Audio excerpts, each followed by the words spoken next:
Halo rekan-rekan semua, selamat berjumpa lagi dengan saya, Anggono Raras. Video kali ini merupakan materi manajemen pemasaran pertemuan yang ketiga dengan tema analisis perilaku konsumen.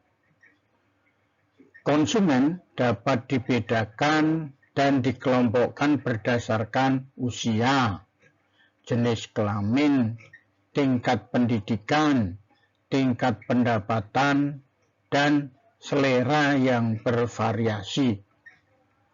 Perbedaan tersebut membentuk dan mempengaruhi pola perilaku konsumen. Oleh karena itu, pemahaman perilaku konsumen yang unik menjadi tantangan terbesar bagi pemasar dalam melayani pasar sasaran. Geografis adalah letak suatu daerah dilihat dari kenyataannya di bumi atau posisi daerah itu pada bola bumi dibandingkan dengan posisi daerah lain. Letak geografis ditentukan pula oleh segi astronomi, geologi, fisiografi, dan sosial budaya. Analisis konsumen tentang geografis adalah suatu cara untuk mengetahui konsumen tersebut letaknya di perkotaan atau pedesaan. Contoh, tempat tinggalnya di kota atau di luar kota.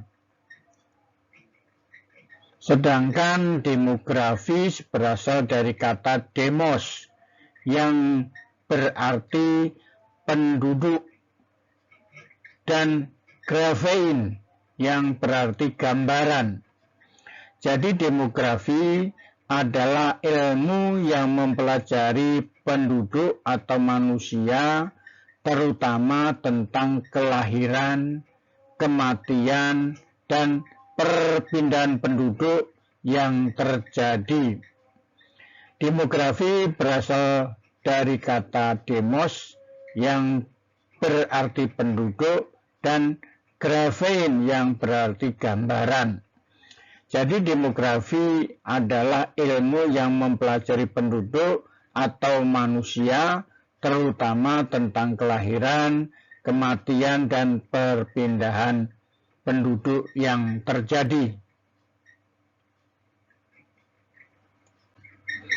Contohnya jumlah penduduk dan angka pertumbuhan penduduk di kota, bauran umur populasi, etnis, dan pasar lain, sekelompok pendidikan, pola rumah tangga, pergeseran geografis, dan populasi. Contohnya jumlah penduduk dan angka pertumbuhan penduduk di kota, bauran umur populasi, etnis, dan pasar lain, sekelompok pendidikan, pola rumah tangga, pergeseran geografis, dan populasi. Sedangkan untuk psikografis adalah identifikasi karakteristik kepribadian dan sikap yang mempengaruhi gaya hidup seseorang dan perilaku pembelian. Psikografis, titik data mencakup pendapat, sikap, dan keyakinan tentang berbagai aspek yang berkaitan dengan gaya hidup dan perilaku pembelian. Segmentasi psikografis adalah metode dalam mengelompokkan pasar berdasarkan gaya hidup, kepribadian, serta minat. Contohnya, segmentasi psikografis pada Starbucks Mereka menyasar calon konsumen yang mengikuti perkembangan tren masa kini. Psikografis adalah metodologi kualitatif yang berfokus mempelajari konsumen, di mana metodologi ini menggunakan karakteristik psikologis seperti nilai, keinginan, tujuan, ketertarikan, dan pilihan gaya hidup untuk parameter segmentasi. Tujuan dari psikografis adalah untuk memahami perasaan konsumen lebih baik sehingga pemasaran dapat dilakukan lebih akurat. Dalam psikografis dikenal paling tidak 5 karakteristik konsumen yang sering diteliti. 5 karakteristik ini juga dinilai sebagai aspek-aspek yang paling bisa memberi pengetahuan berguna mengenai calon konsumen produk. Kepribadian dalam psikografis merupakan sifat yang ditunjukkan seseorang dari waktu ke waktu. Biasanya hal ini dapat dinilai menggunakan 5 faktor model atau model 5 faktor. Jika hasil pemodelan ini menunjukkan bahwa rata-rata konsumen produk Anda memiliki skor ekstrovert rendah, kita bisa menyimpulkan sebagian besar dari mereka adalah introvert. Introvert itu tidak banyak omong ya, tidak ekstrim. Selanjutnya, gaya hidup merupakan pilihan-pilihan yang dibuat seseorang sehari-hari. Hal tersebut termasuk hal apa yang diasosiasikan dengan diri mereka, di mana mereka tinggal, apa yang mereka lakukan untuk menghabiskan waktu, dan lain-lain. Selanjutnya, ketertarikan dalam psikografis adalah hobi, kebiasaan saat menggunakan media, dan apa yang dilakukan seseorang waktu luang. Misalnya, target audiensi Anda menyukai hobi olahraga, maka promosi atau iklan yang ditampilkan disarankan untuk menampilkan elemen tersebut agar terasa lebih dekat dan menarik. Selanjutnya tentang opini, sikap, dan kepercayaan. Kategori psikografis ini sering berhubungan dengan pemahaman politik dan perspektif lainnya terhadap hal-hal terjadi atau hal-hal yang terjadi di dunia. Misalnya, jika target pasar produkmu adalah orang-orang yang religius, tampilkan pakaian yang sesuai dengan apa yang mereka percayai. Kemudian, nilai yang dimaksud adalah penilaian apa yang baik dan buruk. Misalnya, jika target konsumenmu cenderung peduli dan mendukung anti kekerasan terhadap hewan, tunjukkan bahwa produkmu sesuai dengan nilai yang mereka percaya tersebut.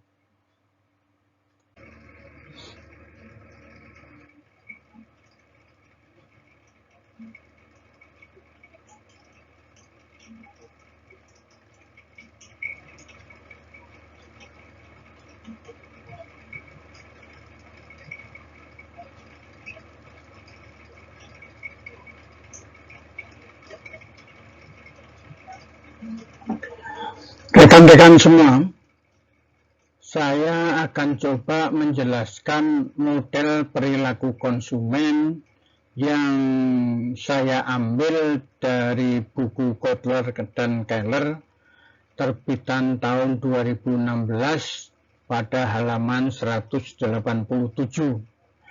Di sini ada 6 variabel,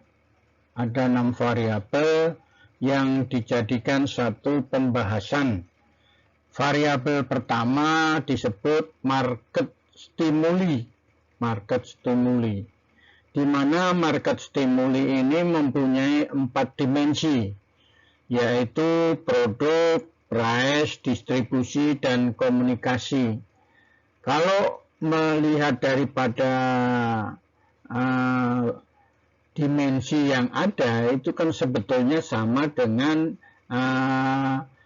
marketing mix ya, atau bauran pemasaran. Jadi memang tidak beda. Market stimuli itu yang diambil adalah bauran pemasaran. Distribusi sendiri kan artinya sama dengan place ya. Komunikasi adalah promosi, yang disebutkan dengan bahasa atau kata yang lain. Jadi seandainya rekan-rekan menggunakan variabel market stimuli ini diganti dengan bauran pemasaran juga tidak bermasalah. Kemudian bauran berikutnya, variabel berikutnya adalah eksternal stimuli. Eksternal stimuli dimensinya adalah ekonomi, teknologi, politik, dan tidak ada salahnya bila ditambah dengan kesehatan. Karena kita tahu selama 2 tahun ke belakang itu kita habis terserang virus yang sangat mematikan yang namanya COVID-19. Dan itu menjalar ke seluruh dunia ya, termasuk Indonesia. Kemudian dari variabel yang lain yaitu psikologi konsumen. Psikologi konsumen dimensinya adalah motivasi, persepsi, pembelajaran, dan sikap. Kemudian variabel yang lain adalah karakteristik konsumen, budaya, sosial, dan personal. Jadi antara psikologi konsumen dan karakteristik konsumen itu nanti akan kita bicarakan tambahannya ya, khusus untuk kita diskusikan. Kemudian variabel yang lain adalah proses menentukan pembelian. Proses menentukan pembelian dimensinya adalah evaluasi informasi. Kemudian pelayanan setelah pembelian. Kemudian dimensi berikutnya adalah perilaku pembelian. Selanjutnya variabel yang terakhir yaitu keputusan membeli atau keputusan pembelian dengan dimensi pilihan produk, pilihan merek, pilihan supplier, jumlah pembelian, waktu pembelian, dan cara pembayaran. Jadi lengkap sudah 6 buah variabel di dalam satu model perilaku konsumen. Jadi rekan-rekan mahasiswa, kalian bisa mengambil untuk penulisan tugas akhir, ambil dari model perilaku konsumen ini untuk dibuktikan apakah teori yang diberikan kepada kalian ini benar atau tidak, yaitu model perilaku, tetapi tidak harus 6 ya, silakan ambil sesuai dengan kebutuhan di satu perusahaan yang Anda teliti. Pada variabel diskusi berikutnya yaitu bahwa variabel psikologi konsumen dan karakteristik konsumen itu adalah variabel yang dimiliki oleh konsumen.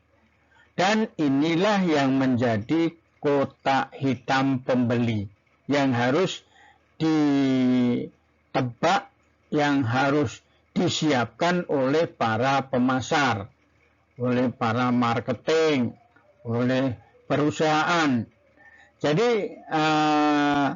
di sini kita di dalam satu kotak hitam ini merupakan hal yang harus kita siapkan. Kita siapkan bagi perusahaan untuk menyiapkan daripada keinginan tersembunyi yang ada pada konsumen, ya. Kotak hitam pembeli. Masing-masing faktor memberikan perspektif yang berbeda tentang pemahaman cara kerja kotak hitam pembeli. Di sini kita sudah mengetahui ada dua variabel konsumen, yaitu psikologi konsumen dan karakteristik konsumen. Jadi kedua variabel yang dimiliki oleh konsumen ini mereka saling mempengaruhi. Yang pertama, psikologi konsumen dengan dimensinya motivasi, persepsi, pembelajaran, dan sikap. Sementara variabel karakteristik konsumen, dia mempunyai dimensi budaya, sosial, dan pribadi. Jadi antara kedua variabel ini saling mempengaruhi satu dengan yang lain, sehingga keinginan dari pembeli itu perlu dipelajari dengan cermat oleh pemasar, ya, oleh pemasar. Baik itu melalui motivasi, persepsinya, pembelajarannya atau sikapnya, serta perlu juga diketahui tentang budaya, sosial, dan pribadinya. Faktor motivasi. Motivasi adalah dorongan untuk melakukan tindakan yang bertujuan memenuhi kebutuhan atau kepuasan dengan menggunakan hierarki kebutuhan dari Maslow. Maka kita dapat mengetahui kebutuhan dari konsumen. Dari analisis lingkungan eksternal dapat diketahui karakteristik konsumen yang dituju, yaitu dari sisi demografis, geografis, dan psikografisnya. Perusahaan mempunyai gambaran tentang target konsumen secara lengkap. Perusahaan dapat membuat produk atau jasa yang sesuai dengan kebutuhan mereka dan sesuai daya belinya. Variasi produk sebaiknya dibuat dalam menjangkau pasar yang lebih luas. Faktor persepsi. Makna atau tantangan seseorang terhadap barang berdasarkan pengalaman masa lalu atas stimuli panca indera seperti penglihatan, pendengaran, penciuman, dan sebagainya. Jadi rekan-rekan mahasiswa, cara persepsi seseorang itu ditentukan dengan didasarkan oleh pengalaman yang mereka sudah mempunyai. Bagi seseorang yang sudah sering malang melintang ke seluruh penjuru dunia, maka dia akan mendapatkan pengalaman yang begitu banyak tentang segala kegiatan itu masuk di dalam pikiran mereka, di dalam memori mereka, sehingga akan mempengaruhi sikap seseorang terhadap suatu pelayanan atau suatu produk, ya, suatu produk.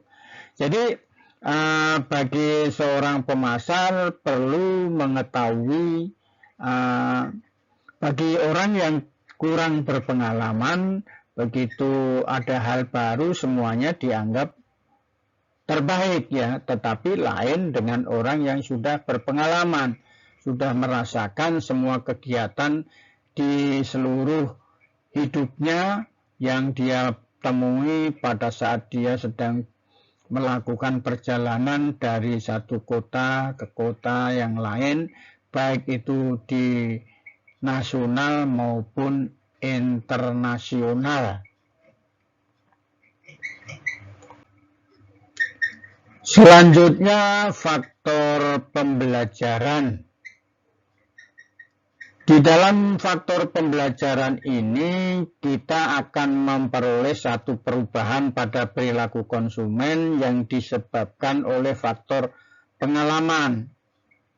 Jadi pengalaman itu sangat berpengaruh, ya, terhadap seseorang, perilaku seseorang. Jadi faktor pembelajaran ini dipengaruhi oleh beberapa hal, diantaranya motivasi, petunjuk, respon, pengulangan, dan rangsangan. Jadi kalau kita ingin supaya pelanggan kita atau konsumen kita tertarik dengan produk atau jasa, maka perlu adanya faktor pembelajaran ini. Di dalam faktor pembelajaran ini bentuknya bisa dalam bentuk motivasi, ke dalam bentuk petunjuk, kemudian respon, ya. Respon ini artinya apabila mereka menanyakan sesuatu atau ingin informasi, segera diberikan atau dilayani.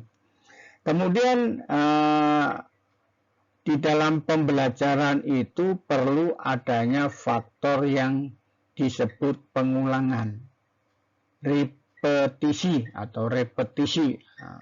Kemudian adanya satu rangsangan.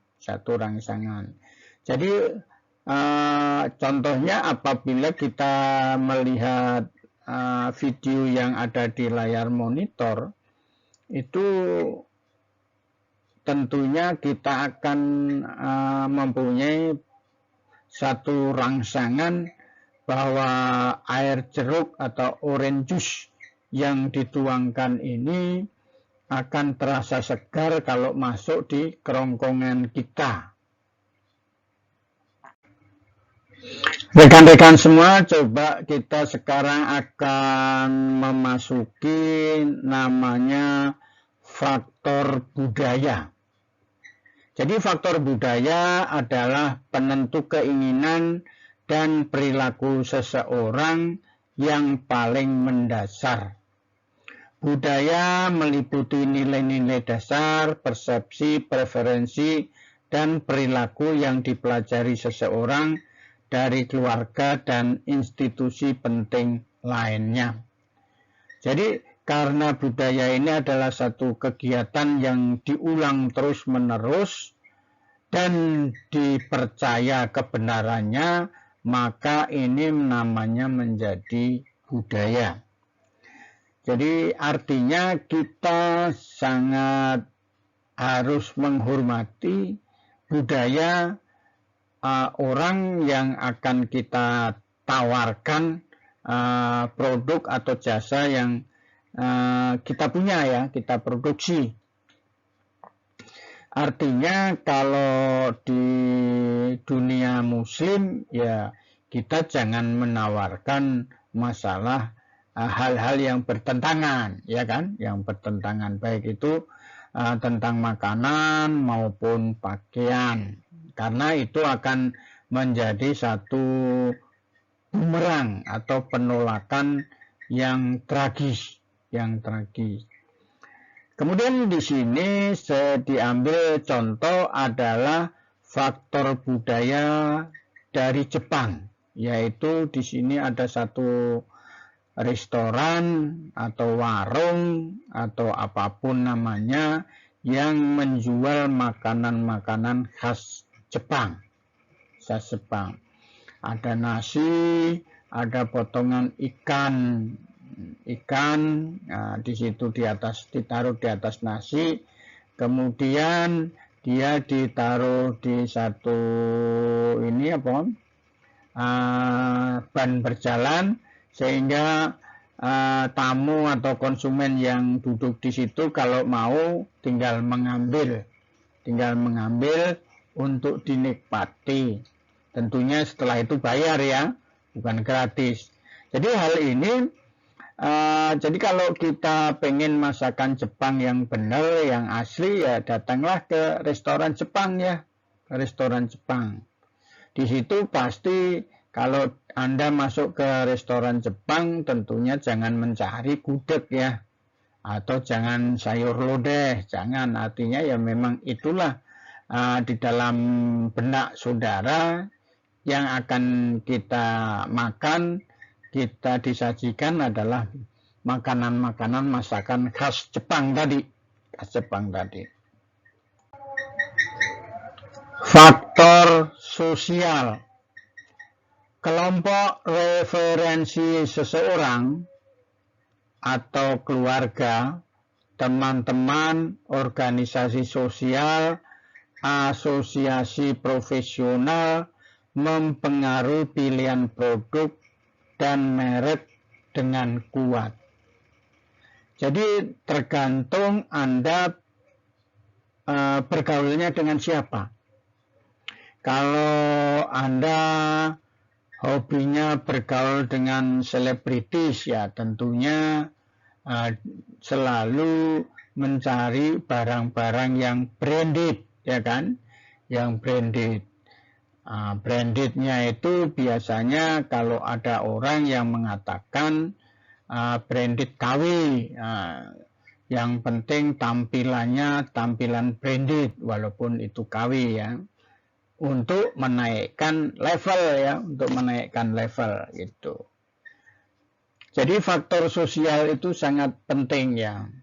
Jadi umpamanya kita masuk di dalam satu organisasi sosial tentang masalah kedokteran. Nah, nanti dia diskusinya tentang kedokteran, ya kan? Sosial tentang profesional yang lain, contohnya asosiasi marketing internasional, ya, internasional. Atau marketing Indonesia. Jadi di situ didiskusikan tentang masalah-masalah bisnis ya. Begitu pula kalau Anda masuk ke dunia hukum, tentunya yang dibahas adalah masalah pelanggaran-pelanggaran hukum ya yang ada pada saat ini. Itu rekan-rekan untuk masalah faktor sosial. Berikutnya adalah faktor pribadi. Usia pembeli, tahap siklus hidup, pekerjaan, keadaan ekonomi, gaya hidup, kepribadian dan karakteristik pribadi lainnya mempengaruhi keputusan pembeliannya. Gaya hidup konsumen, keseluruhan pola tindakan dan interaksi di dunia juga merupakan pengaruh penting terhadap keputusan pembelian. Jadi kita bisa melihat apa yang terjadi pada akhir-akhir ini, bahwa faktor pribadi ini begitu dominan, ya kan, dominan.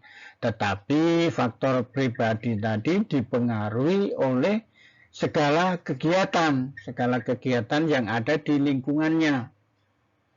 Jadi contohnya, kalau kita berusia muda, tentunya yang dibeli adalah kegiatan atau benda-benda yang seumuran.